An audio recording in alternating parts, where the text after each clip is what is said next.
Raidījumu piedāvā Medicīnas sabiedrība ARS un Veselības centrs 4.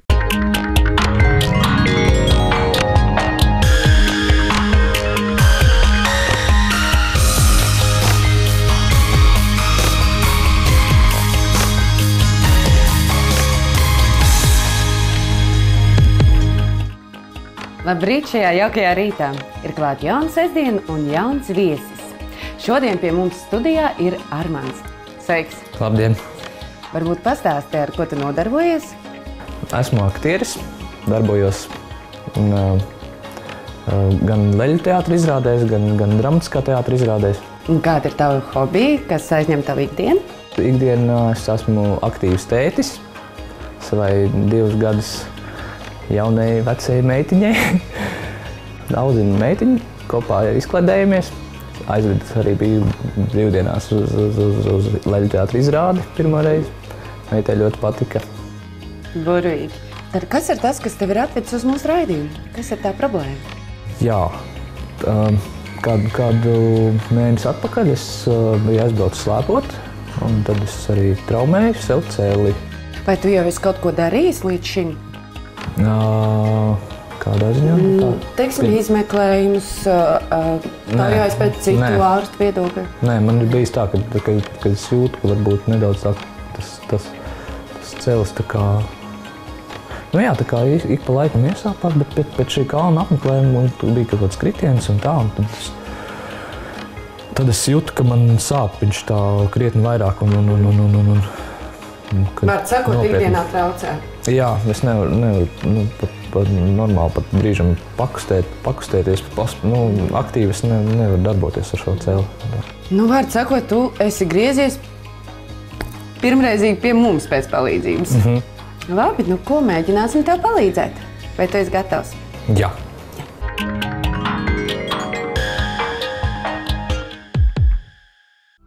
Spēcīgs kritiens vai pārslodze sportā var radīt traumu celī, ko pavada asas sāpes, nestabilitāte un pat pietūkums. Pareizs rīcības plāns pēc gūtās traumas būtu nekavējoties doties uz traumu punktu, lai ārsts spētu ne tikai sniegt jums pirmo palīdzību, bet arī izmeklēt, jo aiz traumas var slēpties ne tikai lūzums, bet arī saišu vai meniska plīsums. Armanda ārstniecība sākas ar traumatologu ortopēdu konsultāciju. Labdien! Labdien! Kas jūs novedis šajien? Pēc aktivitātēm uz kalnu man sāsinājās kreisajam ceļgalam sāpes. Šobrīd tā, ka pat katru dienu ir tās sāpes un tās pietūts, kādreiz izteikti pietūts ir? Nē. Izmeklējumi kaut kādi ir veikti? Reiz pēc negadiem kāds rentgens traumā, kur neesmu bijusi. Sāksim ar to, ka būtu jāparāda ceļgals. Kad ārsts ir uzklausījis sūdzības un to raksturojumu, neatņemama konsultācijas sastāvdaļa ir klīniskajiem izmeklējumiem. Labi, atslābina kāju, palaiž kāju brīvi, izgāž uz āru. Jā, tur sāp. Jā. Labi, otrādi tas pats tikai uz iekšu. Šiten nekas neietekmē, jā? Bet vispār citreiz man tur sāp. Šeit, šiten. Šo klīnisko izmeklējumu laikā ārsts pārbauda stabilitātes situāciju celī un tā locītavā. Klīniskā apskata ir nozīmīga, lai objektīvi ārsts varētu nozīmēt tālāko diagnostikas plānu Armandam. Klīniski jums izskatās, ka jums ir iekšējā meniska bojājums. Ja, tā kā jūs stāstījāt, ka sākumā tās problēmas bija stipri lielākas nekā tagad, iespējams, ka jūsu ceļlocītava ir apradusi. Pašā sākumā traumas brīdī jums ir iespējams bojāta ceļlocītavas anatomiskā struktūra, kas rada ceļlocītavu diskomfortu. Ceļlocītava kā aizsarga mehānismu palielina iekšējā šķidruma sekrēciju. Tā rezultātā jums rodas pietūkums celī, varbūt jūs pat sākumā par to nepamanat. Bet tas stāsta, ka jūs nevarat pietupties, jums grūti bija pietupties, jums grūti bija saliekt kāju. Tas var būt kā organisma aizsarga reakcija uz traumu. Ņemot vērā, ka jums ir bijusi trauma slēpojot, es domāju, pirmais solis jums jāuztais rentgena bildi celim. Par to mēs iegūsim datus par kaulu stāvokli. Un tajā brīdī, ja kaut vai kaulu stāvoklis ir apmierinošs, es jums iesaku arī uztaisīt magnētisko rezonanci. Jo rentgena bildē mēs iegūstam datus tikai par kaulu struktūru, bet mēs neiegūstam datus par mīkstaudu bojājumu. Kā jau doktors Arnolds Skirmans rekomendēja, Armands dodas veikt vizuālās diagnostikas izmeklējumus. Sākotnēji Armandam veica rentgena izmeklējumu 2 projekcijās, kas ļaus ārstam pārliecināties par kaulu stāvokli un izslēgt iespējams kaulu plīsumus. Kad rentgens ir uztaisīts, Armands tālāk dodas uz magnētisko rezonanses izmeklējumu, lai objektīvi izvērtētu menisku un saišu stāvokli. Krustnisko saiti redz tikai šeit, visā garumā, un var precīzi izvērtēt viņu. Un tieši tāpat arī menisku ir, ka tu menisku arī labāk, precīzāk vari noteikt un izvērtēt magnētiskā rezonansē nekā kādā citā radioloģiskā izmeklējumā. Un no paša sākuma jau mēs varam uzreiz pēc pirmās sērijas iziešanas, mēs varam redzēt, ka ir palielināts šķidruma daudzums celī, gan virsceļgala kaula, gan pacelē. Pacelē virspusēji Beikera cista. Un ieraudzījām arī kaut ko tādu, ko īsti nebija domāts. Ir kaut kāds agrāks krustenisko saišu daļai šķiedru bojājums, kur ir palikusies tāda cistiņa, kā atliek parādības, kā seku parādība pēc šīs te agrākās daļējās traumas.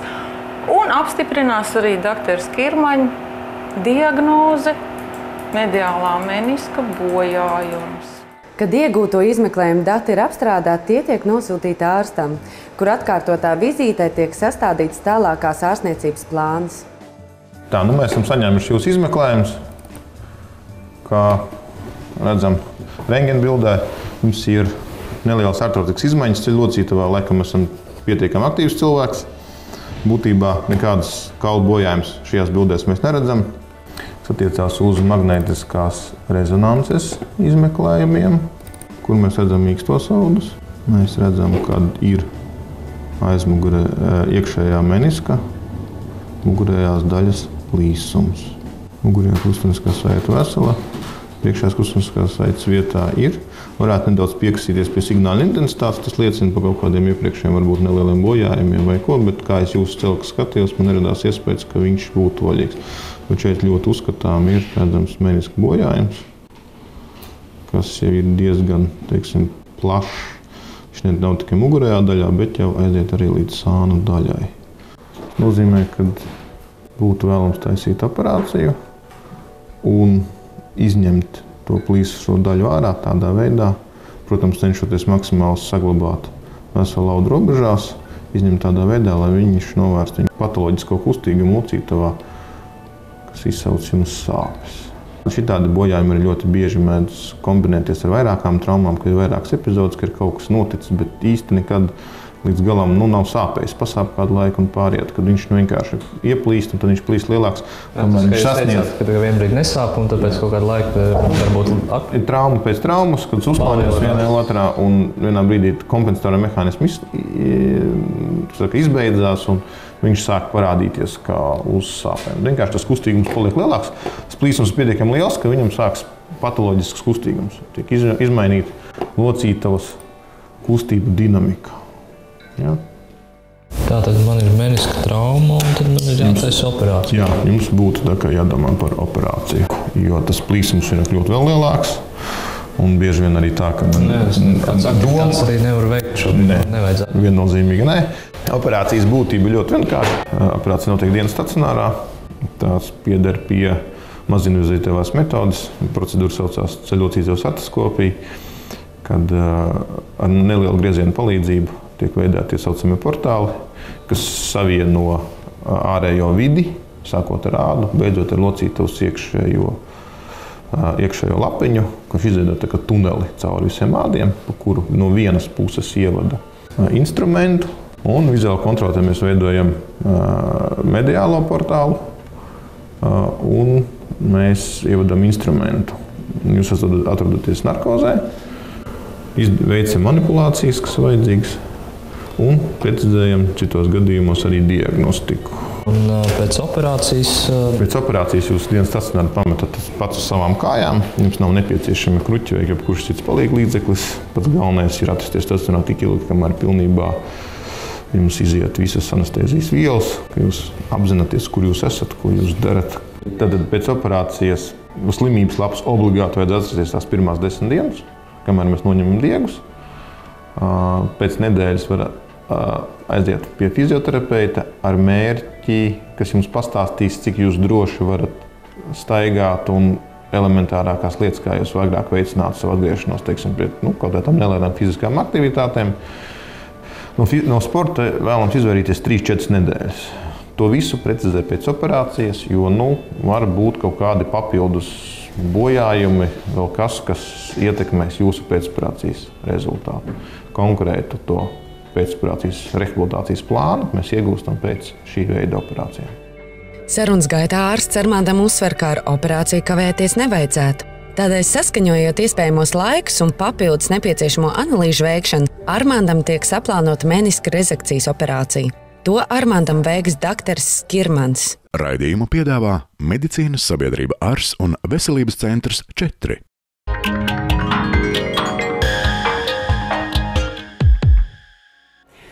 Daudz ārstu uzsver, ka ārstniecībā neatņemama sastāvdaļa ir fiziskajām aktivitātēm un kustībām, bet, lai nekaitētu sev, vispirms jāapmeklē fizioterapeits. Ārsts ir konstatējis, ka ir meniska trauma un ir jāveic operācija. Un tad, principā, vēlos noskaidrot, kādas man būtu pirms operācija, kā, lai es sadzīvoju vēl ar šo traumu, ko jūs ieteiktu. Un pēc operācijas, kādi būtu šie vingrinājumi. Tajā momentā, kad tiek izņemta daļa vai arī pilnībā viss menisks laukā no ceļa, kas bija kā tāda maziņš gumijots spilventiņš, kas uzņēma daļu, amortizēja daļu triecienu, to slodzi starp abiem kauliem. Tagad tas izņemts ārā, un tas nozīmē, ka viss tas trieciens pa taisno ies virsū, vai lielākoties ies tagad tieši uz pašiem skrimsļiem. Tas nozīmē, viss dzīves laikā jāmēģina uzturēt skrimsli vai ne pie veselības. Un pie veselības to var noturēt pareizi vingrojot, stiprinot muskultūru. Tā kā Armandam ir svarīgi pēc iespējas ātrāk atgūties, fizioterapeits iesaka jau šobrīd uzsākamos vingrinājumus, ko būtu nepieciešams turpināt arī pēc operācijas periodā. Labi, ko tad tu pasaki, vai ne? Kā tev jūtās tā kāja? Kurā momentā tev ir kaut kādas sāpes? Šeit varētu parādīties. Vispār man tās sāpes ir kreisā pusē. Vairāk ir pēc tam, kad es sēžu, teiksim, vai tupu, vai sēžu, ceļoties, kādu uzspiežu tas sāpē. Tad arī rēķinies, ka visas tupšanās, celšanās, tad, kad tev ir, piemēram, ceļi saliekti vairāk pa 90 grādiem, arī no tā izvairies pēc iespējas. Tā kā varbūt uzliec to līdz operācijai, ja operācija tūlītām patām būs, vai ne, tad uzliec slodzi, varbūt pat uz otras kājas, es saku, kontrolē, klausies, ko ķermenis saka. Tā, līdz operācijai tev ir nepieciešams uzturēt to spēku. Tev viņu nav jāuztrenē. To spēku un vispārējo ātrumu, ko muskulis var producēt, tas viss nāk pēc tam. Līdz operācijai ir jābūt vienkārši muskulim gatavam, uzreiz ātri rehabilitēties. Tas nenozīmē, ka viņš jāuztrenē. Lai uzturētu, ir vienkārši jāstrādā lēni, izjusti, ka tu tiešām jūti, ko tu trenē. Attiecīgi, tas būs uz saliekšanu un iztaisnošanu. Tagad tu vari saliekt abus ceļus. Šādi te. Protams, tu aiziet līdz komforta zonai. Tu neaiziet līdz momentam, kad tev sāk jau sāpēt, bet tu esi tuvu tam. Galvenais neizprovocē sāpes. Šajā gadījumā tev būs vienkārši jāmēģina it kā spiest pēdas iekšā kušetē, un tajā pašā laikā vilkt viņas klāt, bet īstenībā tu viņas nevilks, tu viņas uz vietas būsi sasprindzinājis, un tu centīsies sajust, ka tu maksimāli sasprindzini apakšējās daļas, un šīs kājas apakšējās daļas muskuļus. Un tu noturi uz kādām 3 sekundēm sasprindzinājumi maksimāli un atlaidi. Un atkal sasprindzini un atlaidi.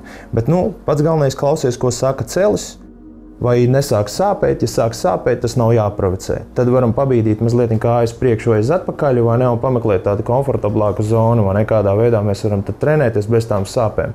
Jo līdz operācijai speciāli provocēt kaut ko, tur vienkārši tas nav vajadzīgs. Un tagad pamēģini, tu spied uz leju, pēdas spied uz leju, un it kā velc sev klāt, tu sasprindzini, 3 sekundes aiztur un atlaidi.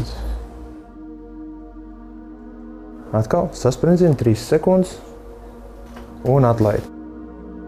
Tāpat fizioterapeits demonstrē Armandam vingrinājumu kompleksu, kas būs veicama rehabilitācijas periodā. Uzsverot, ka galvenais tos ir veikt lēni un nepārpūloties, jo sākotnēji pietiek vien ar 10 vingrinājumiem. Ja jūtaties labi, protams, slodzi un apjomu lēnām var kāpināt. Iepriekšējā vingrinājumā Tu mēģināji saliekt vai ne kājas. Šajā gadījumā tu ies uz kāju iztaisnošanu. Būtībā, kurš muskulis mums iztaisno kāju, tas ir priekšējās daļas. Augšstilbu muskultūra, un tad tev ir nepieciešams to kāju vai ne maksimāli iztaisnot un maksimāli atkal domāt līdzi un sasprindzināt pašam to muskuli, cik var. Tad kā līdz komforta robežai. Ja pārāk tiek iztaisnot kāju un sāk sāpēt, tas nozīmē, ka viss, nevajag vairāk, tad tālāk tīri vai ne jāsasprindzina pašam, vai ne tā kāja ar savu prātu, vai ne. Pilnībā varbūt pat neiztaisnojot. Bet visas kustības ir lēnas, plustošas, kontrolētas, tu domā līdzi. Ko tu dari, kā tu jūties. Var mazliet tā raitāk. Jā, maksimāli domā līdzi un sasprindzini. Kad nedaudz arī tā vietas sāp tad. Var pilnībā pat neiztaisnot un vienkārši tikai sasprindzināt. Un atkal saliec.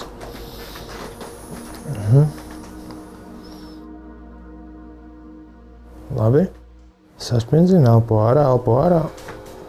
Un viss ir. Jā, un šis vingrinājums arī ir aptuveni kāds 10-12 reizes. Arī šie būs viena no pirmajiem vingrinājumiem pēcoperācijas dienās.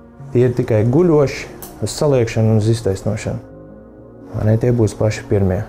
Jā, tajā momentā, kad tev celis jau jutīsies jau daudz labāk pēcoperācijas dienās, protams, arī ir jāņem vērā to, ko daktars teiks, jo daktars jau ķirurgs vizuāli redzēs, kas īsti notiek celī, viņam būs lielāka vēl sapratne, kas notiek ar to slogošanu, cik ātri to var vai nevar. Tas obligāti jāņem vērā, bet, jebkurā gadījumā tās būs tās kaut kāda nedēļa, divas jau, kad jau varēs jau likt vertikālu slodzi virsū jau uz ceļu locītavu.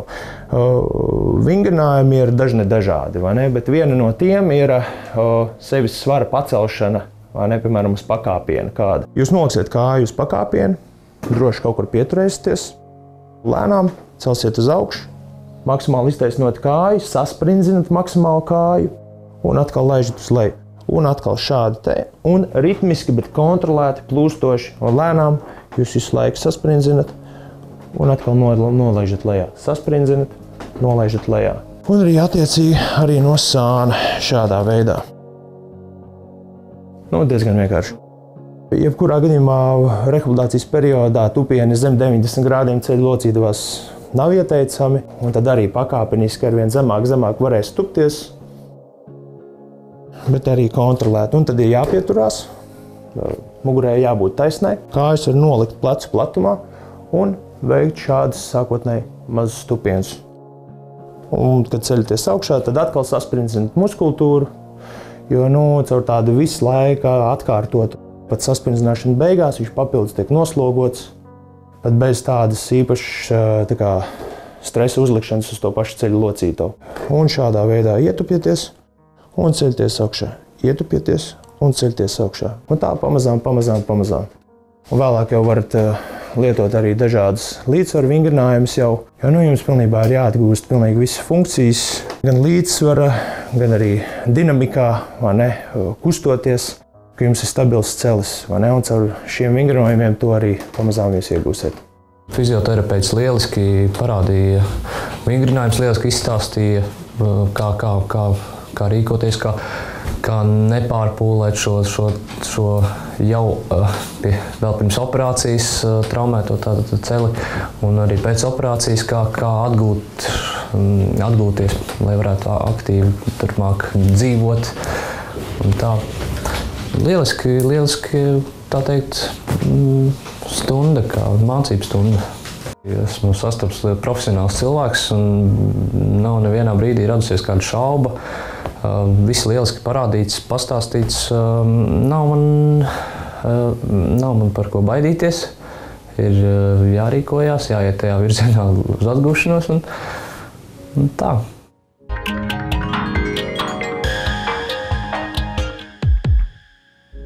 Ko skatītāji, mēs esam atpakaļ studijā. Sveiks, Armandi! Labdien! Saki, kā tev ir gājis šajā laikā? Esmu noskaidrojis, kāda diagnoze ir. Diagnoze nav iepriecinošākā. Ir meniska trauma celim, un kad ir jābeidz sakojošas operācijas vai darbības, lai šo celi tā kā apārstētu. Bet, manuprāt, tas nav tas trakākais. Galvenais ir zināt diagnozi, lai varētu sākt pareizi ārstēšanu, vai ne? Jā, tas ir labāk nekā neko nedarīt. Tieši tā. Un nezināt. Jā. Ne? Kā tu jūties? Tu esi apmierināts? Jā, ļoti apmierināts. Gan ar ārstu attieksmi, gan ar procedūrām? Jā. Varbūt tu vari kaut ko pastāstīt sīkāk? Jā, pirmais ārsts bija dīvaini, ka man tajā dienā, kad pirmo reizi apmeklēju ārstu,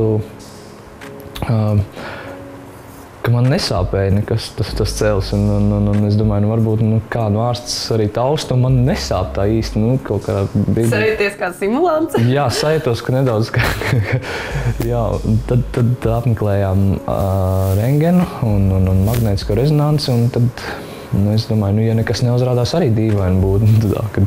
Tad, kad man tas ceļgals nesāpēja, es ārstam šo izstāstīju, un ārsts teica, ka pie meniska traumām tā esot, ka varbūt būt, ka nesāp šis cēlis, tad pie kaut kādām aktivitātēm viņš atkal sasāpās un var pat vairāk traumēt šo traumu pastiprināt.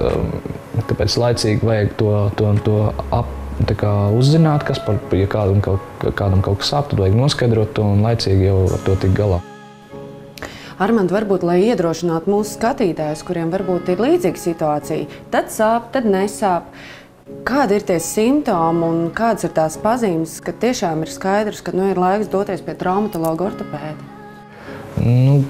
Domāju, ja cilvēkam ir nērtības izdarīt kādas aktivitātes, ja jūt, ka neizdodas kustināt to kāju vai tā kā vēlētos, tad tas jau ir apliecinājums, ka kaut kas nav. Ja sāp un nevar, man bija tā, ka tupus pozīcijā es patupu kādu brīdi, un tad es pieceļos un es jūtu, ka grūti iekustēties, ja tam ceļgalam sāp. Guļot arī, kad gribās to kāju pakustināt, iztaisnot vai saliekt, sāp tas ceļgals. Tad ir sēžot kaut vai mašīnā, arī pieceļos sāp tas cēlis un kāpot pa kāpnēm, lecot, dažādi. Ja traucē, tad acīm redzot, ir kaut kāda vaina jau ir. Jā, it kā varbūt sākumā liekas pavisam nevainīgi, bet patiesībā problēmu nevar atstāt nerisināt. Jā, un tā man tas pats, kad vienā dienā nesāp, šķiet tajā brīdī tu aizmirsti par to un nedomā, pēc brīža atkal sāp. Un gribās arī spēlēt kādu futbolu vai kādas aktivitātes veikt, un tad var sataisīt vēl trakākas ziepes. Ko, Armand, man prieks, ka tu tiešām vērsies pie mums pēc palīdzības un ka mēs varējām tev palīdzēt, gan noskaidrot diagnozi, gan es domāju, ka arī tava ārstēšana tālāk turpināsies veiksmīgi. Paldies jums! Paldies tev un lai tev veids gan profesijā, gan audzinot meitiņu. Jā, paldies! Ko, skatītāji, ja arī jums ir kādas veselības problēmas, droši sūtīt savus pieteikumus un tiksimies jau studijā. Paldies, ka šonadēļ bijāt kopā ar mums!